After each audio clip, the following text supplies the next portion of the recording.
Take a few moments, and your practice here in Tadasana is not to wait for something else to happen, but to actually feel this. So settle yourself right here for just a few breaths. Feel your feet touching the ground.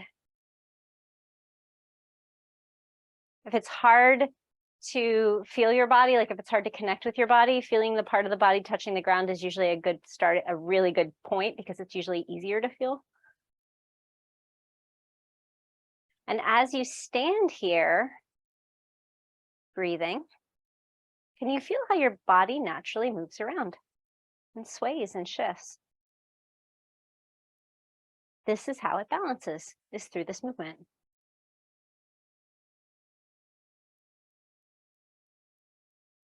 This movement is a natural, integral part of the whole balancing process. So just kind of feeling that. Now, if it feels unsafe to have your eyes closed, you can be gazing at a spot in front of you. It's usually more steadying than looking around your room. And breathing. So you can breathe, you can relax in all of this weird shifting and movement.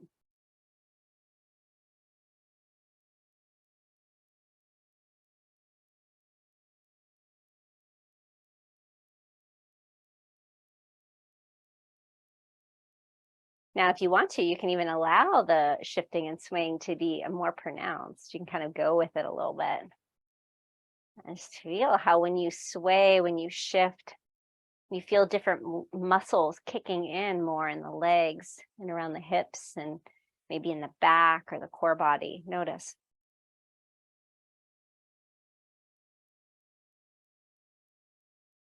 These sensations may be strong or really subtle.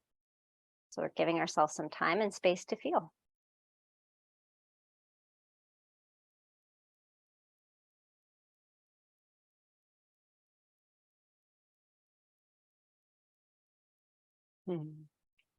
Relaxing the shoulders, relaxing the face. Yeah. If you notice any reactions like impatience or boredom or anything like that, which might happen, notice that, come back to feeling your body. So it's fine that those reactions happen, but we don't have to let them run the show.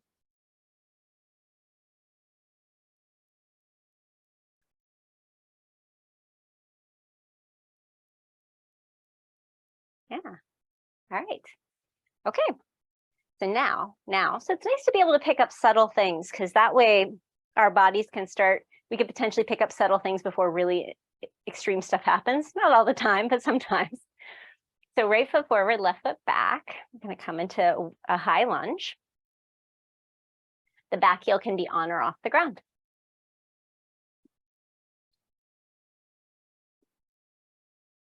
Press down with the legs, especially pressing into that front heel wakes up your butt. And that is really good. Key part of your core system, those glutes. Okay, so now with your arms, you could be relatively stationary still. That might feel better for you. Might feel better physically, just mood-wise, energy-wise, or you could move more. So it could be swinging, it could be dynamic, big movement, it could be smaller movement. But try some stuff out and see.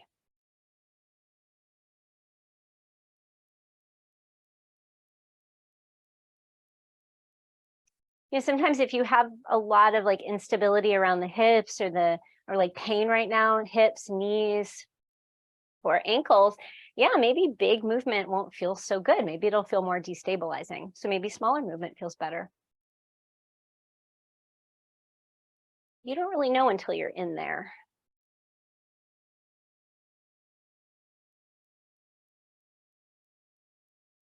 Keep pressing down through the legs. My back knee is a little soft. The leg isn't like locked into a position.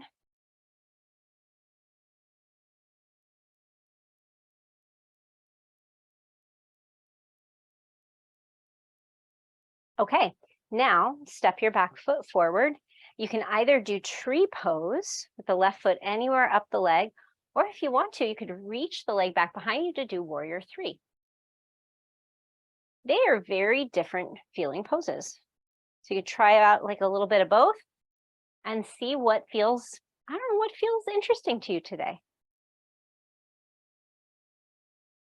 what feels like it meets you where you're at, challenges you, but not in a way that's overwhelming or going to make you more cranky.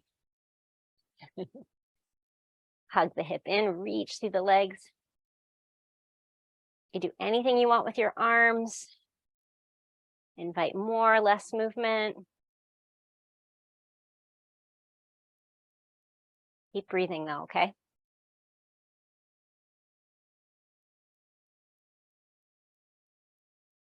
All right. Come back to standing. Pause for a moment. Just feel your body, eyes open or closed.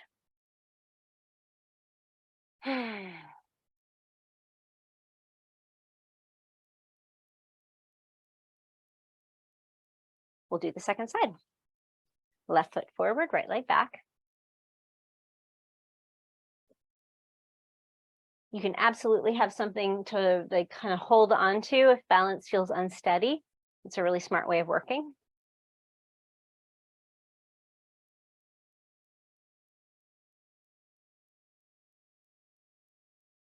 So feel your legs, press down, root down actively, and then decide what you want to do with your arms.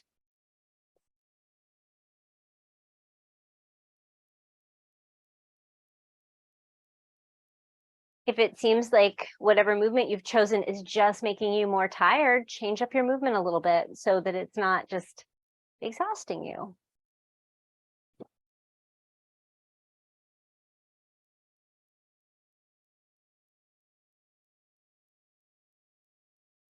So you are not just kind of willfully and stubbornly insisting to your body, now, no, this is how we're going to do this. No, it's a communication. It's a relationship. So you're doing some stuff. Let's give this a try. Feeling it, making changes as the body communicates with you.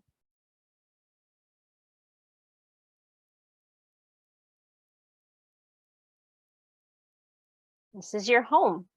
You're doing your best to take care of it. That can look like lots of things.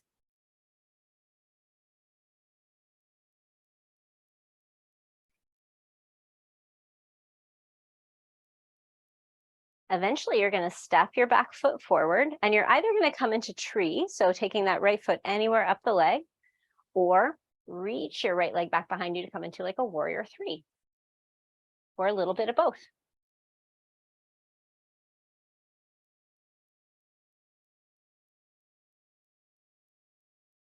What feels like a more enjoyable balance challenge for you?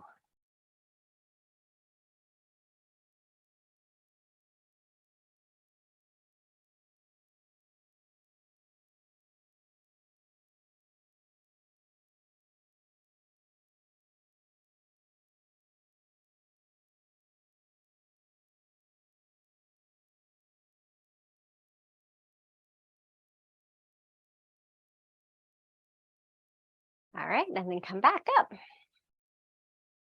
Back to Tadasana, and just do a little, you can be still or you can do a little wiggle, a little bit of movement. We're going to take a wide-legged forward bend now, and then we'll go down to the floor and do cat-cow pose and things like that shortly. But take your feet wide apart. You could have something under your hands. I'm going to use blocks this morning. But you can also have your hands on a chair seat. It could be, your hands could be on the floor as well. Press down through your feet and through your heels.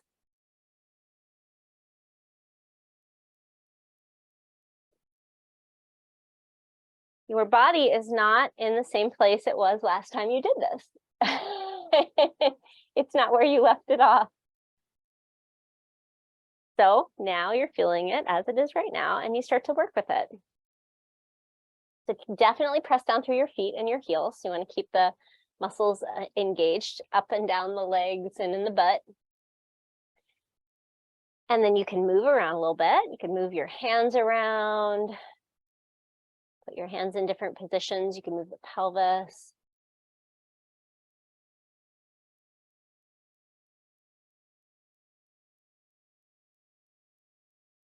And you could absolutely bend the knees one at a time and keep the hips shifted back. Do these little sideways lunges. That can be a nice way of getting into the hips.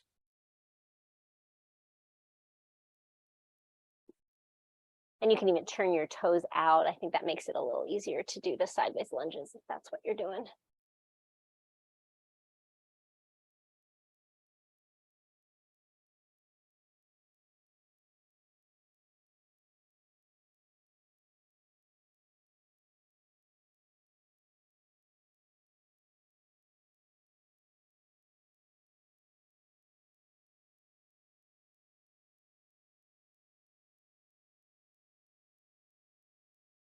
Okay, now eventually you're going to come back to center. Turn your toes to face straight ahead. You could even walk your feet a little closer together. Push down with your feet and come up. Yeah. And then let's do this too. We're going to do a little bit more movement for the wrist. So you can do movement like this, or if this feels acceptable, you could do a more stationary thing. So you're reaching from your right shoulder blade and you're pushing, palm facing away from you, reaching through the heel of the hand. But depending on your forearm and your hand and wrist, this may or may not feel okay. If it feels like too much, do the movement instead. And release. Second side.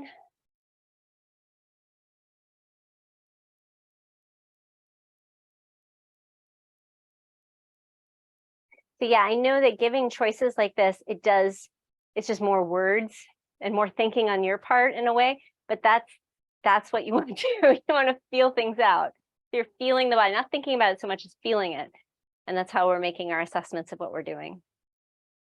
It's not a one size fits all endeavor, no doubt. I love this most days, but it might not work well for your body. And release. It might not always work well for my body, definitely, but right now it's okay. So moving around. So that's part of how we're practicing being flexible too, is working with our bodies as there's all sorts of things happening that we might not be pleased with. Come on to hands and knees.